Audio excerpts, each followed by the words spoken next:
Aujourd'hui, nous allons faire un classement des cartes de crédit les plus populaires, lesquelles sont vraiment utiles et lesquelles sont surestimées. Nous allons plonger dans un sujet essentiel pour tous ceux qui recherchent à maximiser leur argent. Le classement des cartes de crédit les plus populaires. Vous vous demandez sûrement si la carte que vous utilisez actuellement est vraiment la meilleure. Vous voulez simplement savoir si...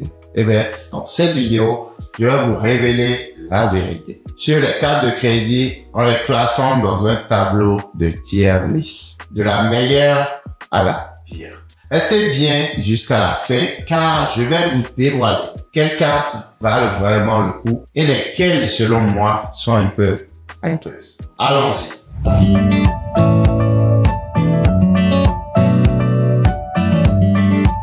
Commençons avec une carte dont certains ont sûrement entendu parler. Je vais parler de la carte Apple. On vous promet 2% de cashback sur tous vos achats. Mais voici la vérité. Ces 2% n'est valable que si vous payez avec votre Apple Pay, soit avec votre iPhone ou votre Apple Watch. Si vous préférez utiliser la célèbre carte physique en titane, votre cashback est réduit à 1%. En plus, il n'y a pas de bonus de bienvenue. Un avantage pourtant incontournable dans la plupart des autres cartes de crédit. Avec la Apple Card, t'as pas de miles de bienvenue, ce qui est dommage. Mais vous obtiendrez 3% de cashback sur les produits Apple et un financement à 0% pour ces mêmes produits. Soyons honnêtes, les amis.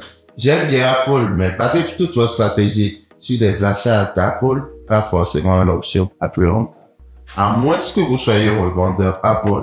Donc pour moi, la carte Apple va directement dans la catégorie D.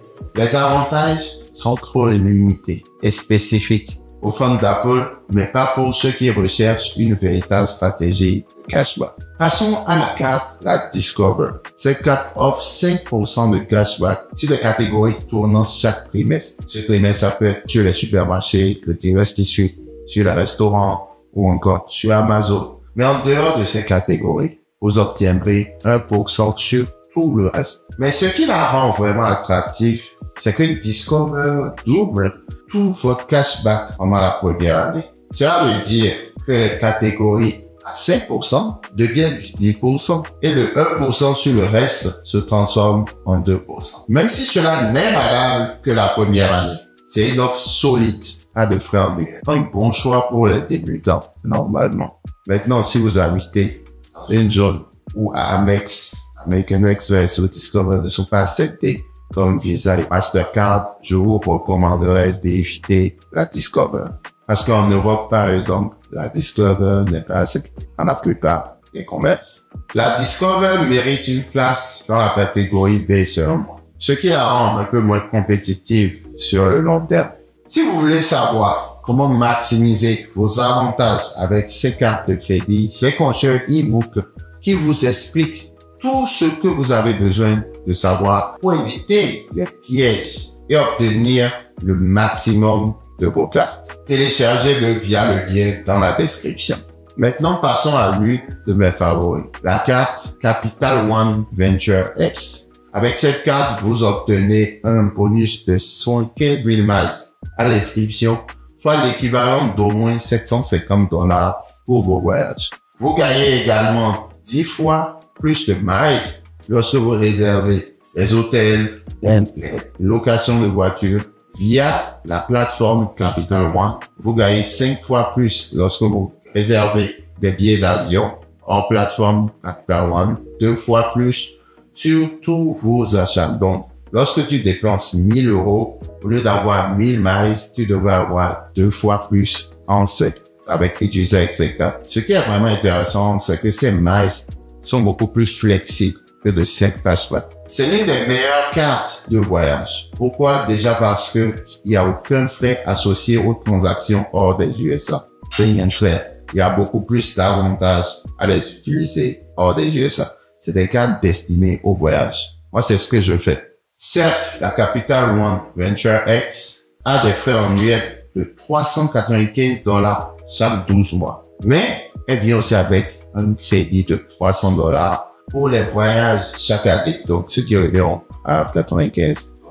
D'autres avantages comme l'accès aux aéroports. Elle vous donne accès à des salons d'aéroport où vous pouvez prendre le temps de vous restaurer et parfois même prendre une douche. Cette carte s'appelle la Priority Pass et moi j'ai reçu ma nouvelle carte aujourd'hui. Donc, je vais vous la montrer. Je profite pour vous la montrer. Elle vient dans une enveloppe comme ça avec le grand P de Priority. Donc, la lettre vient comme ça. D'accord? Et tout ce que vous avez à faire, c'est retirer cette carte. C'est cette carte-là qui te donnera accès à tous les salons d'aéroport. Moi, quand je veux prendre un vol, que je vienne un peu plus tôt, quelques minutes avant le vol, l'accès avec la Priority Pass, c'est que elle te permet de ne pas perdre de temps à l'aéroport. Déjà, avant ton départ, tu as le droit, en fonction de l'aéroport, d'accord? Tu as le droit au salon privé et parfois même à une chambre pour te reposer, surtout quand tu as de longs vols et que tu as 2 vols à prendre par exemple et tu es en escale pour quelques heures. Avec cette carte, tu auras la possibilité d'aller gratuitement te restaurer et ensuite te reposer avant ton prochain vol. Moi, c'est une carte qui reste toujours dans mon portefeuille, que j'utilise régulièrement. Et le gros avantage que j'aime le plus avec cette carte, c'est qu'elle te permet, d'accord, de pouvoir amener une personne dans ce salon gratuitement. C'est-à-dire que quand je voyage en famille, j'ai la possibilité de rajouter une personne sur ma carte, d'accord, au lieu de payer pour ce service. C'est l'un des avantages qui vient avec cette carte. Et pour la plupart des cartes de voyage qui l'ont, dont la Chase Sapphire Reserve que j'ai aussi et la American Express Platinum. Ces 3 cartes-là vous donnent accès à cette carte Priority Pass. C'est pourquoi je la classe dans la catégorie au-dessus. Ensuite, parlons de la Chase Sapphire Prefer. Valeur solide pour les voyages. Croyez-moi, si vous cherchez une carte de voyage avec des frais annuels plutôt raisonnables, la Chase Sapphire Prefer pourrait être l'option parfaite. Elle vient avec un bonus de 60 000 points. Je ne sais pas si vous vous rendez compte, avec 25 000 points, vous pouvez faire du Paris-Montréal ou du Paris-Abidjan. Donc, c'est déjà un aller-retour gratuit. D'accord? Pour cette offre de voyage, il vient uniquement lorsque vous obtenez la carte. La meilleure manière de l'exploiter, c'est de transférer ces points via mes partenaires. Soit tu as Air France, ou soit tu as Marriott ou Hyatt. Moi, actuellement, j'ai 500 000 points de Marriott. Vous pouvez aussi gagner des points en fonction de vos dépenses. Soit 5 fois plus de miles lorsque vous réservez vos voyages via la plateforme de Chase et 3 fois plus lorsque vous réservez vos restaurants et 2 fois plus lorsque vous réservez hors plateforme Chase. Sapphire Prefer mérite d'être classée dans la catégorie A. C'est une carte de voyage abordable. Si je me rappelle, elle est à 95 $ l'abonnement annuel avec d'excellentes récompenses, parfait pour optimiser ses points sans payer de frais. Si vous voulez en savoir plus sur la façon dont je maximise mes points de voyage, je vous invite à télécharger mon e-book gratuit. Je partage toutes mes astuces pour obtenir des vols gratuits et des séjours à des hôtels 5 étoiles grâce à ces cartes.